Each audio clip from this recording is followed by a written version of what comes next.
Donk Nation, Jax and Janet's greetings and welcome to your Daily Dose of Donkey with Ginger.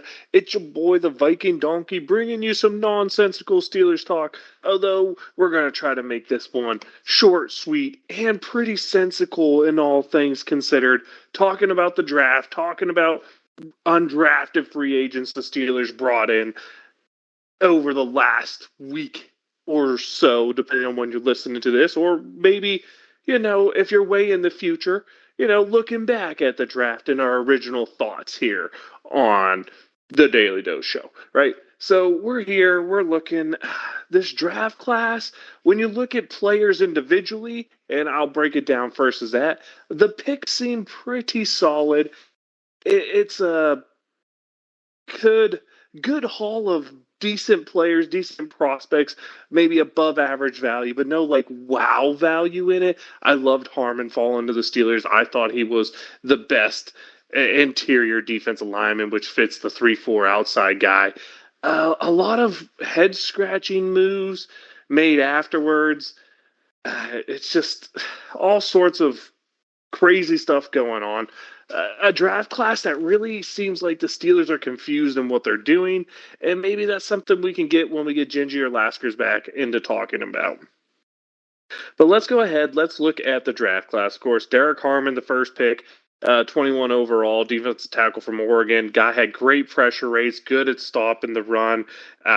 If you want to know great comps for him, you don't have to look very far. I mean, Cam Hayward's still playing there. Stefan Tuitt, exact type of build the Steelers want, finally drafting that size that's needed. I personally, that pick to me was the Steelers' best pick, and to me, that one gets a solid A grade. You go down round 3, you get Caleb Johnson, the running back from Iowa. It's and I said this when we did it last week in our quick analysis, it's drafting Najee Harris where Najee Harris should have been. Hopefully he has the same success. You look at the amount of touches he had in college, the type of runner he is, should fit well here. I give that a solid B. Third round running back is exactly what you expected to be. Good value, nothing crazy there. I don't think he has that home run speed that a lot of those big guys have. So not like gonna who knows? Maybe it is a home run. Maybe he works out and shows more explosiveness in the pros than he did in college. But a solid B there. I like what Johnson brings. He very much fills that Najee Harris void that big back the Steelers need. And of course, second round pick, we didn't talk about that, but that was traded to get an absolute stud in DK Metcalf. And when you look at the rounds 1, 2, 3, man, I love that part of the draft. Addressed a big need in a line. I've always said you need to take an offensive and a defensive lineman in every draft. Big need taken there. Replacing Najee, and finally adding that number 1 type wide receiver. Love the way the early part went. And now the second part is where I get confused because a lot of these guys don't seem to have immediate ways to playing, and it seems like the Steelers are in a win now mode with trading and giving the big money to DK Metcalf.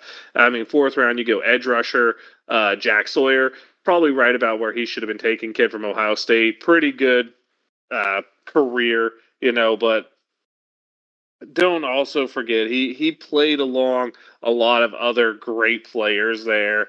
I do like the pick and a fourth round value as a value. I don't like the pick on the Steelers though because unless you plan on moving on from TJ in the next 4 years, unless you're planning on moving on from Highsmith, who you just paid in the next 2 years, and you don't think Nick Herbig is the guy to take over, that means 3 years from now, when you're deciding whether or not this kid should get a second contract, he might not even had any playing time because the 3 guys above him are absolute studs. But let's hope it works out. Let's hope he turns into an explosive pass rusher.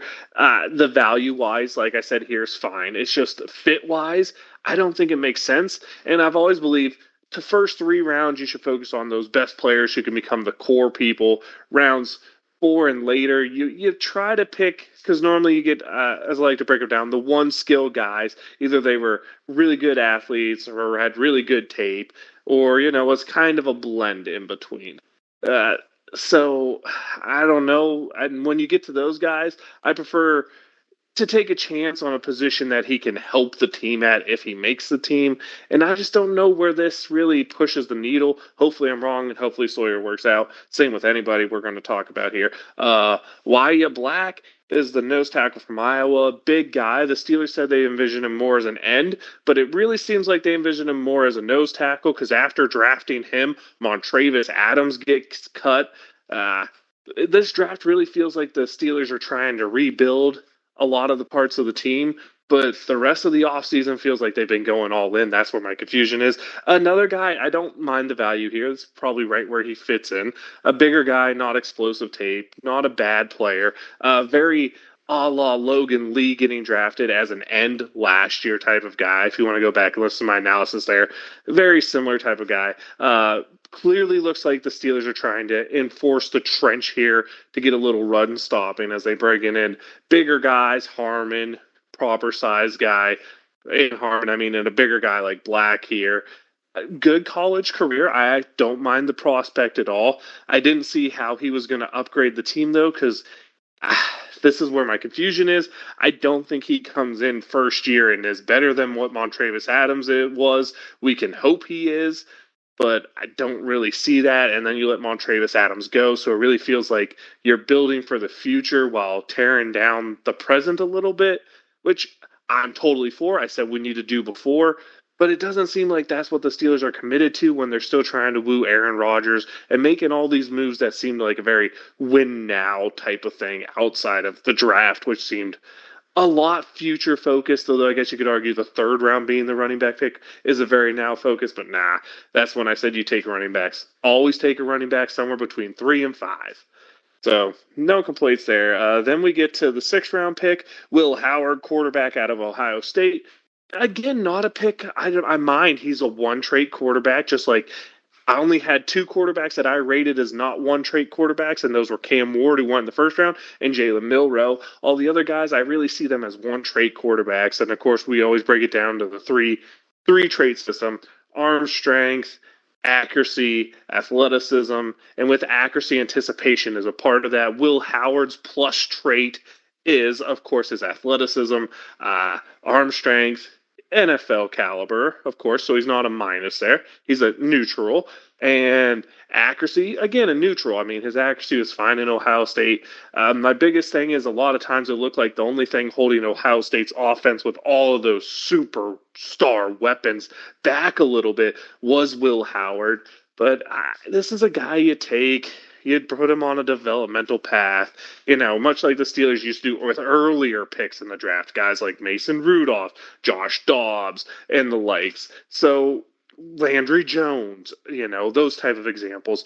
You hope for that style of career, any of those 3 guys, as that style of career for where you want to see, of course, the floor be for Will Howard. You want the floor to be that type of guy, capable NFL backup, fringe starter when they have their good seasons type of guy.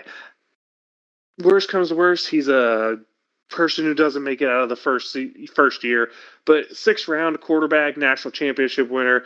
You look at him as among the one-trait guys. I don't think he's not that far of a talk from Quinn Ewers, Shadur Sanders, Tyler Shaw, Jackson Dart, in my opinion. He fits right in with all of those guys. Getting him here in the 6th round is a good value.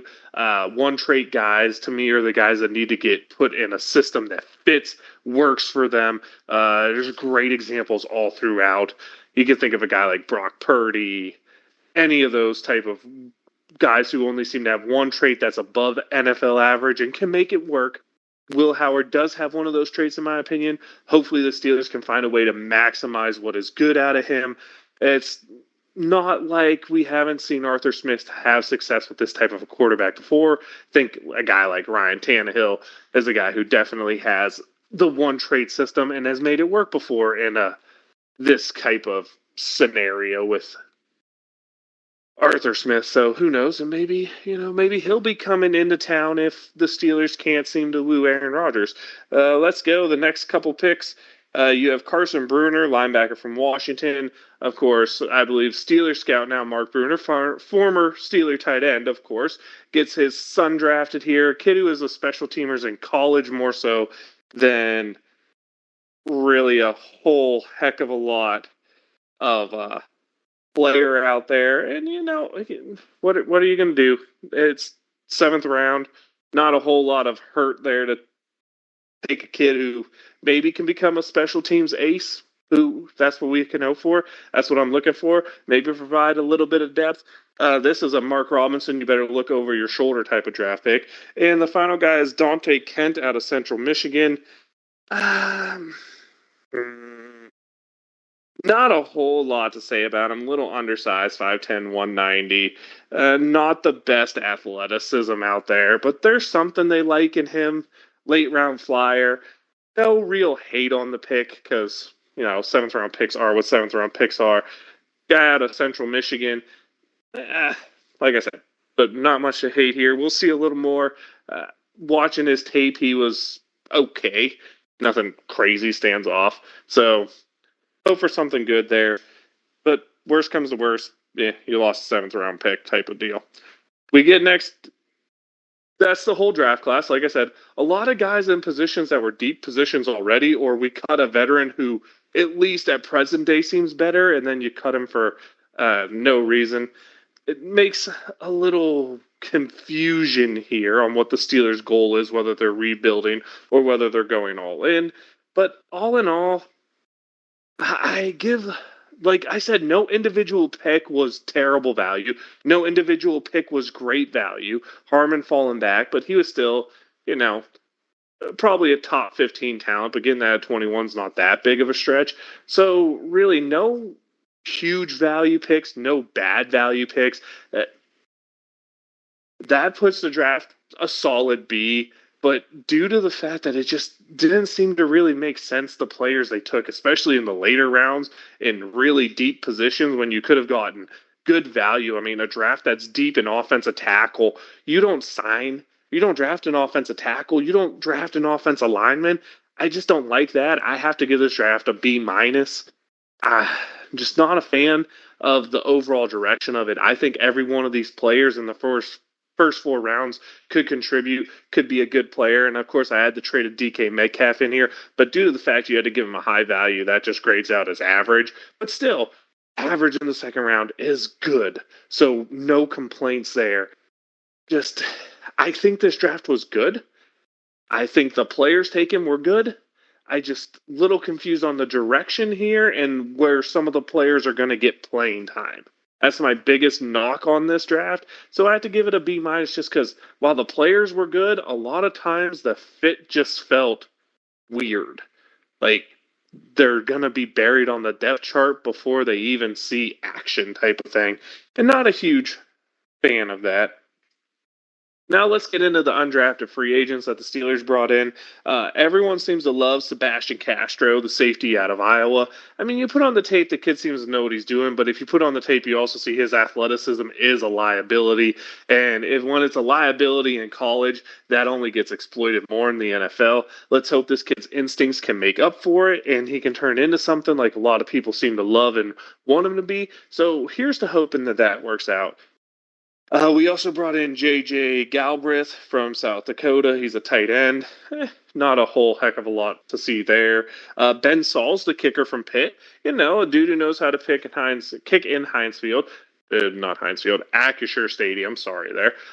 You know what? Good for him. Like to see it. If something crazy happens to Boswell, having one of the best kickers in Pitt history who's done it in this stadium before there, pretty solid, I guess. Rock Taylor, wide receiver from Memphis, a little bit undersized guy with a little bit lack of speed. There's a reason he wasn't drafted, but who knows what's going to happen there. DJ Thomas Jones, fullback from South Alabama. We'll see what happens there. Keyshawn Williams, wide receiver from Indiana. Another guy who just doesn't seem to have the speed. The route running seems okay, but the separation created wasn't really a big thing. We'll see what happens there, of course. And my personal favorite undrafted free agent here, because the Steelers' only offensive lineman they added, is Aiden Williams, the played offensive tackle. A lot of people think he's going to move to guards in the NFL from Minnesota Duluth. The kid scored in like the 90th percentile in the athletic ratings put out there, the RAS score. The kid's 315, 6'5", big physical, absolute athletic specimen. Came from Anchorage, Alaska. I have to love that. Played at East High, I believe is where it was. Was a tight end when he first went to college. Put some muscle on that frame. 6'5", maybe he can put another 10, 15 pounds. He's 6'5", 330. He can definitely play interior. Has experience in the outside. Now, of course, Division II, not the biggest things, but his Shrine Bowl practice and the tape there looked really good, looked really fluid. He definitely has that athletic ability. He's the type of developmental guy you want to see brought in. I think he comes into a great situation in Pittsburgh with a real lack of true talented depth on this team that he shows a little something. They probably keep him around just for the developmental part, just hoping that the future is bright for this kid. We've seen him before hit pretty good with those smaller school type of guys or those lower division guys. Just look at the current offensive line out there. I mean, well, I can't think of the guy who played at right guard. Well, the guy I loved in the draft last time, just hard-nosed, Mason McCormick. Hard-nosed type of guy. That's what we hope Hayden Williams can become. And honestly, the undrafted free agent group, I like it a little bit. I would like to see a little more explosive athletes at the big positions. I would have loved to see a run at Kobe Bryant, the corner out of Kansas, he just seems to be a ball hawk, but Castro, good instincts guy. Williams, big time athletic lineman with room to build onto that frame. Those are the type of guys you want to see headline an undrafted class and maybe give them a chance. And maybe you find the next undrafted stud like a Jalen Warren in here. Who knows? We'll see what's all going on with that. And of course, the last little bit of Steelers news is an unfortunate one.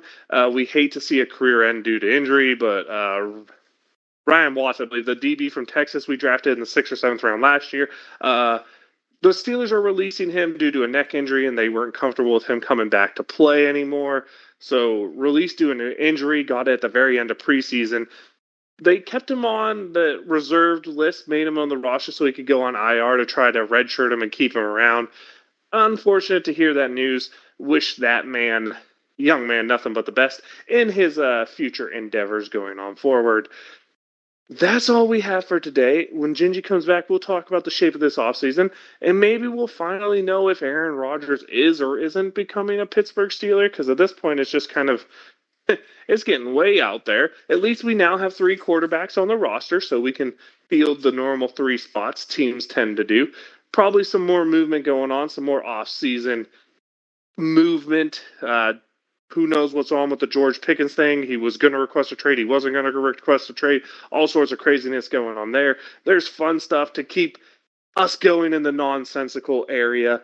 And I know, of course, I have to do a list. So I wanted to go out and I wanted to give the top 3 stadium foods that I can remember. It doesn't mean they have to be current, but ones that at some point I ate or know are awesome, because number one is just because I know it's awesome, at Heinz Field or Acrisure Stadium. And I'll tell you, when the stadium first opened, all the way up through when I was going to pit games in college and, the before the 2010s, we'll say, there's no doubt one of the most classics was getting a nice big bucket of wings when it was still affordable from Quaker Steak and Lube. Man, yummy. Which brings me back good memories thinking about it. So that comes in my list at number 3. Number 2, I am a sucker for the classic nacho tray. Give me them nachos. Give me that nacho cheese. Give me them jalapeno slices. I think every stadium should have just a basic. And to me, that is the best basic. So that comes in at number 2. And number 1, of course you have to do a Yinzer pick. Of course it has to be Permane Brothers. That got added to the stadium recently. I wish it was added when I was there, 10, 11 times a year type of deal. But hey, you got to do what you got to do and live with what you got to live with. So Permane's gets to be number 1 there. Now it's time for my shout out. my shout out's going to be Aiden Williams. It's really cool to see a kid that grew up in Alaska, Anchorage, Alaska, in this case, getting a shot at the NFL, but more importantly, getting a shot with my team, the team I grew up near and loving. This is my second home. I've been here long enough in most of my adult to say Alaska is the state I call home, but Pennsylvania is for sure the state I grew up in. So seeing him get to make it all the way from where I call home to where I grew up is awesome. I hope he makes this team. I hope he really gets himself a good niche and has a hell of a career. There's another great Steeler offensive lineman who was undrafted for different reasons, but Big Al. Maybe he becomes the next Big Al Villanueva for the Pittsburgh Steelers. That would be cool. That would be awesome to see. But I guess it's time. I gotta let you know I'm the Viking Donkey. That's Viking_Donkey on Twitch and Twitter. Your daily dose of Donkey Ginger is where you get all this nonsensical madness. Thank you for staying here and dealing with the inner monologue of my brain. I hope it made sense. I hope it was calming. Let me know what you think of the Steelers draft. Who you think is going to be the best player. My pick, Harmon, of course. And let me know, do you think the Steelers are better today than they've been in the recent past? Or do you think this is the worst Steeler team? Or do you think we're just par for the course? Just keeping the boat afloat. But Donk Nation, Steelers Nation, wave them if you got them. Let's go Steelers.